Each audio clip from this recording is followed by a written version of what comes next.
भारत और अमेरिका के आतंकवाद के खिलाफ खुलकर साथ आने से पाकिस्तान दुनिया में अकेला पड़ता जा रहा है। आतंकवाद पर अपनी दोगली नीति के चलते पाकिस्तान अंतर्राष्ट्रीय पटल पर अलग थलग हो रहा है। पाक की आतंकवाद समर्थक नीति का खामियाजा 39,000 पाक नागरिकों को भुगतना पड़ रहा है। अमेरिका के बाद मुस्लिम बहुल देश सऊदी अरब ने वीजा उल्लंघन के मामले में 4 महीने के अंदर 39,000 पाक नागरिकों को वापस पाकिस्तान भेज दिया है। भारत और अमेरिका के साथ कंधे से कंधा मिलाते हुए सऊदी अरब ने आतंकवाद के खिलाफ कड़ा रुख अपनाया है। कई आतंकवादी घटनाओं में पाक नागरिकों के शामिल होने की पुष्टि के बाद अब अरब सरकार ने अपने अधिकारियों को आदेश दिए हैं कि उनके देश में काम करने के लिए आने वाले किसी भी पाक नागरिक की पहले पूरी जांच की जाए, जिससे ये पुख्ता हो जाए कि ये पाकिस्तानी नागरिक ISIS के एजेंट नहीं है। भारत की दुनिया में बदलती छवि के कारण ही पाक पर मुस्लिम बहुल देश ही बैन लगा रहे हैं। भारत में आतंकवाद फैलाने वालों को पनाह देने के मामले में पाक की असलियत दुनिया के सामने आ चुकी है और यही कारण है कि आतंकवाद के मुद्दे पर भारत और अमेरिका के साथ आने के बाद खुद मुस्लिम देश पाक नागरिकों पर लगातार बैन लगा रहे हैं। इससे पहले कुवैत ने भी पाक नागरिकों के वीजा जारी करने पर बैन लगाया था, जिसकी वजह से पाक नागरिक अब कुवैत में एंट्री नहीं कर सकते। वहीं संयुक्त अरब अमीरात ने भी आतंकवाद के खिलाफ ट्रंप प्रशासन की लड़ाई को समर्थन दिया था।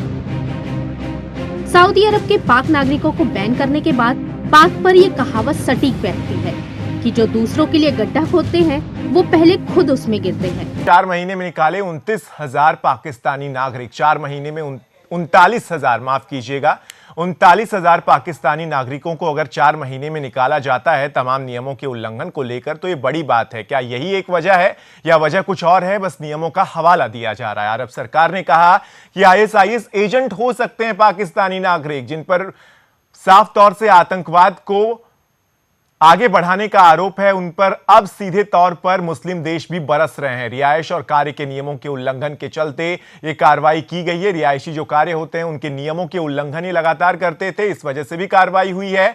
नशीले पदार्थों की तस्करी करते थे, चोरी, जालसाजी और हिंसा के मामलों में पाकिस्तानी नागरिक सबसे ज्यादा पकड़े गए। तो बाहर का रास्ता इस वजह से भी दिखाया गया है।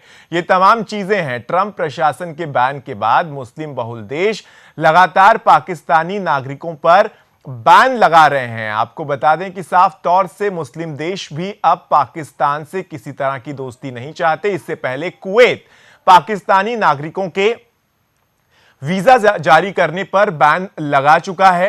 ट्रंप के आने के बाद जो ये स्थितियां बदल रही हैं, इससे बहुत कुछ सामने आता है। कट्टरपंथी इस्लामिक आतंकवाद के खिलाफ कार्रवाई पर UAE ने समर्थन किया है। कट्टरपंथी इस्लामिक जो आतंकवाद, जो शब्द डोनाल्ड ट्रंप ने सबसे पहले कहा, उसका UAE ने भी समर्थन किया।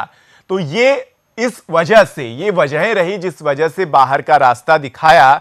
और क्या पाकिस्तान इससे भी सबक नहीं लेगा? ये सबसे बड़ा सवाल है। क्या वजहें रही, ये भी सवाल है और ये चिंता का विषय भी है, क्योंकि अगर 39,000 पाकिस्तानी नागरिकों को निकाला जाता है तो अपने आप में ये देखना होगा कि सऊदी अरब में ऐसे और भी कितने पाकिस्तानी नागरिक हैं जो नशीले पदार्थों की तस्करी करते हैं, चोरी करते हैं, जालसाजी करते हैं, हिंसा के मामलों में पकड़े जाते हैं, ISIS के से जुड़े भी होते हैं, ISIS के समर्थक होते हैं, उनसे सिंपैथी रखने वाले भी होते हैं। तो ये तमाम चीजें हैं जिन पर एक नजर डालनी बहुत जरूरी है और तमाम देशों ने इसकी शुरुआत भी कर दी है। अमेरिका के नवनिर्वाचित राष्ट्रपति डोनाल्ड ट्रंप ने 7 मुस्लिम बहुल देशों के लोगों पर अमेरिका में प्रतिबंध लगाने का फरमान जारी किया तो सारी दुनिया में हड़कंप मच गया। जो लिबरल लोग थे वो सामने आकर इसका विरोध करने लगे, लेकिन अब असर साफ तौर से देखने को मिल रहा है। मुस्लिम देश भी ये मान रहे हैं कि पाकिस्तान से आतंकवाद भी आता है, नशीले पदार्थ भी आते हैं, हिंसा भी वहीं से आती है